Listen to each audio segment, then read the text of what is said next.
Bonjour, je m'appelle Jean-Jacques Nantel. Dans le débat national québécois, très peu de gens semblent avoir compris l'extrême importance du facteur moral.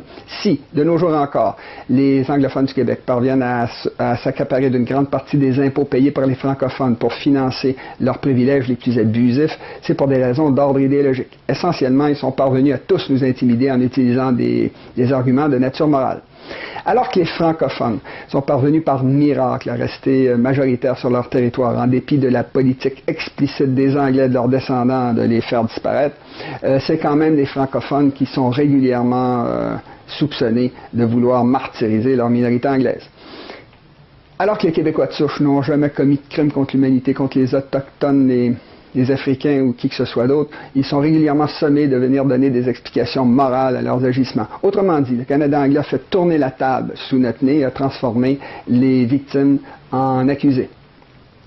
Le discours moral du Canada anglais est tellement efficace que dans le débat national du Québec, un des phénomènes les plus frappants, c'est le comportement électoral et référendaire des immigrants issus du tiers-monde. Nos immigrants ont à peu près tous le même discours. Ils nous disent « Ah, ça a été terrible le colonialisme dans notre pays d'origine. Ils nous ont tués, volés, spoliés, humiliés pendant des siècles. C'était un crime contre l'humanité. » Or, que font-ils lorsqu'ils arrivent au Québec? Ils se regroupent avec les colonisateurs, avec les agresseurs, contre les plus faibles, les plus pauvres, c'est-à-dire les francophones du Québec. Pour quelle raison les immigrants ont-ils un comportement qui est en contradiction si flagrante avec les idées qu'ils professent eux-mêmes? C'est tout simple, c'est parce que le Canada anglais est parvenu à les convaincre que c'était leur intérêt d'agir de cette façon-là. Quand les êtres humains ont un conflit comme ça entre leurs intérêts et leurs valeurs, ils sont toujours très habiles à trouver des excuses pour justifier leur comportement, du moins à leurs propres yeux. Dans le cas du Québec, ils n'ont pas besoin d'aller très loin, étant donné qu'il existe déjà tout un discours de dénigrement contre les Québécois de souche. Ce discours n'a pas été inventé par les immigrants, il a été inventé par le Canada anglais, par ceux qui le servent. Quand un étranger veut émigrer au Québec, il doit obligatoirement passer par un consulat ou une ambassade canadienne, qui sont contrôlés par le Canada anglais. Dès le début, pendant des mois, il se fait bombarder par une propagande constante au sujet du Canada, le meilleur pays du monde, Canada généreux, respectueux des droits de l'homme, etc. Dans les ambassades canadiennes, la survie du français au Canada, s'est présentée comme une sorte de générosité du Canada à l'égard de ses minorités. Quand un étranger est finalement accepté à titre d'immigrant à destination du Québec, c'est donc envers le Canada qu'il ressent de la reconnaissance et pas envers le Québec. Quand il arrive au Québec, il n'a qu'à se servir de l'idéologie qui est déjà toute prête et à reprendre la rengaine sur l'intolérance des séparatistes pour justifier son comportement. Les grands responsables de cet état de fait, c'est pas les immigrants, c'est bien sûr le Canada anglais qui ment et les Québécois qui le laissent mentir. Il y a des gens, tant au Québec qu'au Canada, qui ont bâti des stratégies de vie et même des carrières sur la culpabilisation des Québécois. Ils ne nous disent jamais de quel crime nous devrions nous excuser, on n'en a à peu près pas commis. Et il laisse plutôt entendre qu'on doit se sentir coupable des crimes commis par nos cousins ou nos arrière-cousins à l'autre bout du monde. Si les Français ont commis des crimes au Vietnam, au Sénégal ou en Louisiane, les Québécois doivent en avoir honte étant donné qu'ils sont venus de France. Si des Européens ont commis des crimes au Pérou, au Mexique ou dans l'ouest des États-Unis, les Québécois doivent en avoir honte étant donné qu'ils sont venus d'Europe, etc. Il s'agit bien sûr de recyclage de vieux dogmes du péché originel. C'est une stratégie de culpabilisation qui est très efficace dans un pays comme le Québec, dont toute la culture a été modelée pendant des siècles par l'Église catholique. Ça explique en grande partie pourquoi les Québécois ont aussi honte de crimes qu'ils n'ont pas commis. Quant à nos idéologues, nos propres idéologues de la rectitude politique, ils ont importé des États-Unis des idéologies qui sont adaptées au contexte américain, pas du tout au nôtre. D'après eux, il faudrait que le Québec se donne un système de rattrapage au bénéfice de gens à qui on n'a jamais fait de mal et qui viennent du fin fond de la planète. Les quotas de rattrapage dont je parle existent à la STM, à la Ville de Montréal, dans les commissions scolaires au Québec. Il s'agit bien sûr de la copie imbécile d'un certain modèle américain. Évidemment, tout ça, ça sert bien les intérêts du Canada anglais qui ne peut plus s'appuyer sur un empire mondial ou sur une immigration massive provenant de Grande-Bretagne et qui a donc besoin des immigrants pour garder le contrôle sur le Québec et ses richesses. Le Canada anglais fait une espèce d'offre tacite aux immigrants. Il leur dit on vous laisse entrer au Québec et en échange vous nous aidez à le contrôler. Jusqu'à maintenant, ça a bien fonctionné, étant donné qu'au référendum de 1995, par exemple, seulement 5% des membres des groupes ethniques se sont regroupés avec les francophones qui ont voté à 60% oui. Dans le cas des immigrants, c'était pas un vote de méchanceté, c'était un vote de reconnaissance pour le Canada anglais. Mais évidemment, un vote aveugle qui ne tenait aucunement compte du fait que les Québécois ont toujours été les victimes et n'ont jamais été les agresseurs. Le pire, c'est que tant dans le domaine moral qu'économique, les immigrants ont eu tort de suivre les conseils du Canada anglais, étant donné que ce n'est pas du tout leur intérêt d'affaiblir ou d'appauvrir le Québec. C'est tout le Québec, immigrants compris, qui paie régulièrement des investissements massifs au bénéfice des autres provinces. Le meilleur exemple étant les fameux contrats maritimes de 33 milliards de dollars qui ont été confiés en totalité à la Nouvelle-Écosse et à la Colombie-Britannique et pour lesquels le Québec n'a rien reçu. C'est tout le Québec, immigrants compris, qui est devenu la province la plus pauvre du Canada, en dépit du fait que sa population est bien éduquée, qu'on a beaucoup de matières premières, qu'on occupe une position stratégique et que les principales voies de communication du Canada passent par le Québec, la voie maritime, la transcanadienne, etc. Évidemment, le discours moralisateur du Canada anglais aurait beaucoup moins d'efficacité si les Québécois eux-mêmes ne s'étaient pas mis à y croire. Pourtant, j'ai montré dans ma vidéo numéro 14 que les Québécois n'ont absolument aucune raison d'avoir honte de leur histoire dans le domaine des droits de l'homme, étant donné qu'ils ont toujours été beaucoup plus généreux que les autres peuples dans ce domaine-là. J'irai même plus loin. Il est criminel et dangereux et criminel au Québec de ne pas dénoncer les discours qui présentent les francophones comme des coupables. Quand Denis Lortie a attaqué l'Assemblée nationale en 1984, qu'il a tué trois personnes, en a blessé 13 autres, quand les Mohawks ont tué un policier en 1991, quand un anglophone a tué un Québécois et en a blessé un autre, lors de la victoire du Parti québécois de 2012, tous ces gens-là se sentaient moralement justifiés de tuer des francophones, des oppresseurs. Non seulement ils n'avaient pas honte de ce qu'ils venaient de faire, mais ils en étaient fiers. Bilan, 5 morts et 14 blessés. Quand il s'agit de faire reculer les Québécois, les Anglo-Québécois font toujours la même chose. Ils se présentent comme des victimes et ils lancent une immense campagne médiatique sur l'intolérance des francophones à chaque fois que l'un d'entre nous suggère qu'on devrait leur enlever une parcelle des immenses privilèges dont ils bénéficient.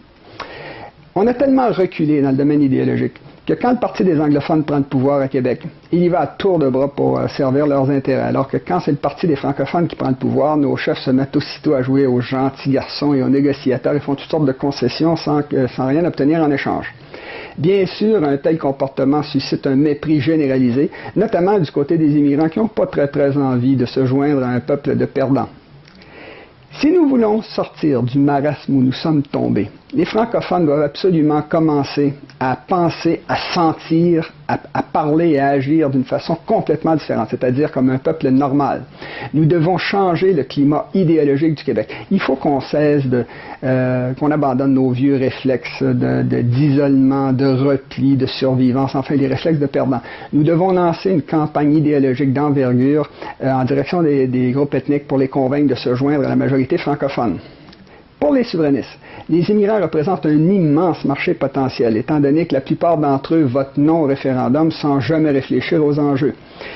Il nous suffirait pour gagner d'en convaincre de 15 à 20 %. Il ne faut pas oublier que quand le fédéral fait rentrer un immigrant au Québec, il gagne un vote non, alors que quand nous transformons un vote non en vote oui, ça compte pour deux, c'est-à-dire que le camp du non perd un vote et le camp du oui en gagne un. Pour convaincre les immigrants de joindre à nous, il suffirait simplement de leur montrer que leurs intérêts véritables, qui sont québécois, sont en parfait accord avec leurs convictions anticolonialistes. Pour y arriver, notre offensive devrait comporter deux volets, un volet public et un volet privé. Dans la sphère publique, je l'ai déjà dit, il faudrait se débarrasser de nos chefs actuels qui sont des mous et les remplacer par des hommes et des femmes de grande valeur morale qui monteraient tout de suite aux barricades pour défendre nos intérêts avec vigueur à chaque fois que quelqu'un cherchera à nous culpabiliser ou à nous insulter. Ces gens-là, en prenant le pouvoir, devraient susciter le respect pour les francophones et agir comme des gagnants en se lançant dans un véritable programme de francisation du Québec. Le secret ici, ça serait de ne jamais cibler les individus anglophones ou leurs droits, ce qui serait mesquin et qui serait contraire à notre grande tradition humaniste. Il ne faudrait pas non plus songer au passé et encore moins essayer de se venger. Il faudrait songer à l'avenir et simplement rétablir l'équité et la justice. Jadis, les anglophones d'origine britannique représentaient presque le quart de la population québécoise. Et aujourd'hui, ils sont rendus moins de 5 %. Autrement dit, la plupart sont partis, mais ils ont laissé derrière eux des institutions qui contribuent aujourd'hui à angliciser notre société.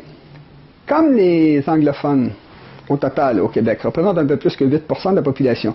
Notre gouvernement devrait leur consacrer un peu plus que 8% des budgets. Ça, ce serait respecter les droits de l'homme et des minorités jusqu'à la dernière virgule. Notre gouvernement devrait cibler les institutions et les organisations en surnombre dont bénéficie la communauté anglaise. Il devrait donc franciser 2 universités anglophones sur 3, 14 hôpitaux anglophones sur 18, et il devrait éliminer les riches enclaves linguistiques du West Island montréalais. Signalons que le projet de franciser les institutions anglophones en surnombre aurait fait un bon projet de gouvernance souverainiste, étant donné que ça aurait obligé Ottawa, la Cour suprême et le Canada anglais à défendre l'iniquité et l'injustice. Dans un contexte où les Québécois sont contre la discrimination au niveau de l'emploi et où les immigrants ont tendance à avoir un niveau de scolarité supérieur à celui des Québécois, les immigrants francophones auraient été en faveur de cette francisation, étant donné que ça leur aurait procuré des emplois et des promotions en nombre. De plus, ils auraient eu peur de voir les fédéralistes revenir au pouvoir, de peur de perdre leurs nouveaux emplois. Ça leur aurait surtout fait comprendre qu'en cas de souveraineté, ils seraient parmi les principaux bénéficiaires du retour à Montréal de tous les emplois et des gros salaires qui ont été artificiellement déménagés à Toronto, la Bourse de Montréal, les services financiers, etc. Pour ce qui est de l'immigration, les ententes fédérales provinciales donnent déjà la permission au Québec de recruter lui-même ses immigrants. Alors c'est tout simple, le Québec devrait les choisir parmi les 200 millions de francophones qui sont éparpillés partout dans le monde, mais surtout dans les pays francophones et surtout parmi les peuples qui sont nos alliés naturels. On pourrait ajouter à ça les latino-américains, les roumains, enfin tous les groupes qui s'intègrent facilement à la culture majoritaire québécoise. On parle ici d'un bassin de population d'1 demi-milliard d'habitants, c'est-à-dire un bassin suffisant pour que le Québec puisse recruter toutes les compétences dont son économie a besoin. Pour ce qui est de certains groupes particuliers, j'ai à l'esprit les Haïtiens ou les Maghrébins. Les chefs souverainistes devraient leur faire des propositions d'affaires, en déclarant que le Québec souverain ne fera pas comme le Canada, ne jouera pas à la superpuissance en saupoudrant son aide internationale dans une centaine de pays. Tout au contraire, un Québec souverain devrait cibler, devrait dépenser le milliard de dollars qu'il dépense déjà en international et les concentrer dans certains pays stratégiques plus proches du Québec, et donc ça serait moins coûteux de faire du développement, et des pays dont on reçoit beaucoup d'immigrants. Je pense à Haïti, le Maroc, l'Algérie, la Tunisie, le Liban. L'idée serait d'investir 200 millions de dollars, par exemple, par année en Haïti sur un projet qui durerait 20 ans, un projet intégré qui développerait véritablement Haïti. Et on devrait confier la gestion de ces projets-là aux Haïtiens de Montréal, de façon, étant donné qu'ils connaissent les 2 cultures, les 2 langues. Ce serait très avantageux pour eux. Du côté des musulmans en général, les chefs souverainistes devraient se mettre à défendre leurs intérêts en défendant les droits des Palestiniens. Ça serait très avantageux également pour les Israéliens, étant donné que les Israéliens ne semblent pas comprendre qu'ils se dirigent vers une catastrophe possiblement nucléaire. Les gens nous disent « Ah oui, mais les Américains sont contre qu'on défende les Palestiniens, ils sont pour les Israéliens. » D'abord, c'est de moins en moins vrai. Deuxième des choses, nous savons déjà que les Américains sont pour le Canada uni. Nous discuterons avec les Américains quand nous serons libres, quand nous serons un pays. Ils auront leurs intérêts internationaux, on aura les nôtres. Tout ça, ça donne une idée de tout ce qu'on peut faire dans la sphère publique pour convaincre les immigrants de se joindre aux Québécois. Mais le plus important, c'est ce qui sera fait au niveau de la sphère privée. Il faut se souvenir que dans n'importe quel domaine, les conversions se font toujours sur une base individuelle. C'est donc le travail de chaque Québécois individuellement de convaincre les immigrants un par un. Occupez-vous pas des gens que vous connaissez pas, des gens que vous voyez dans les rues qui parlent toutes sortes de langues. Vous les connaissez pas. Ça pourrait déjà être des souverainistes, ça pourrait être des récents immigrants qui ne comprennent rien au problème, ça pourrait même être des touristes. Or, les touristes, nous avons le devoir d'hospitalité de bien les recevoir, tapis rouge, avec le sourire, et en anglais, s'il vous plaît, s'ils ne parlent pas français. C'est le devoir d'hospitalité, c'est sacré. Occupez-vous pas donc des gens que vous connaissez pas, occupez-vous des gens que vous connaissez, occupez-vous de vos femmes, de vos blondes, de vos amis, de vos voisins, de vos collègues, des gens que vous invitez à vos barbecues. Il faut profiter du fait que de plus en plus d'immigrants se sentent inconfortables avec le fait qu'ils aident le Canada à écraser le Québec. Les arguments pour les convaincre sont tellement nombreux que personnellement, j'ai réussi à faire 16 vidéos sur le sujet sans arriver à vider mon sac. Parfois, c'est la façon de présenter les arguments qui est plus convaincante que les arguments eux-mêmes. Je peux vous donner un exemple parmi d'autres. Si on prend le graphique suivant, où on met en haut le vote des immigrants qui peut être non ou oui, et à gauche le résultat du référendum qui peut être non ou oui. Si on prend un groupe particulier, par exemple les Haïtiens, si les Haïtiens votent non au référendum et que le référendum est non, alors ils ont gagné leur référendum et le Canada anglais ne leur doit rien. Par contre, ils doivent vivre avec le ressentiment des Québécois que tout le monde connaît. Si Donc, ce n'est pas un vote gagnant. Si les Haïtiens votent non et que le résultat du référendum est oui, alors là, ils sont doublement perdants, étant donné qu'ils se retrouvent dans la même situation et qu'ils se retrouvent parmi les perdants. Ce qui est beaucoup plus intéressant, c'est qu'est-ce qui se passe s'ils votent oui, alors que le référendum est non.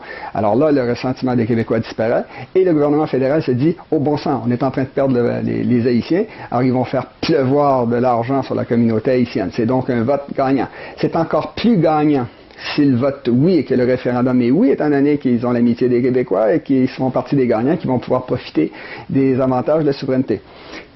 Il suffit de regarder ce graphique pour se rendre compte que tant pour les Haïtiens que pour n'importe quel autre groupe immigrant, le vote gagnant, c'est de voter oui dans tous les cas.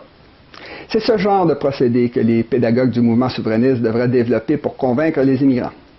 Comme d'habitude, vous pouvez distribuer cette vidéo librement dans vos médias sociaux. Pour ma part, je vous dis à la prochaine.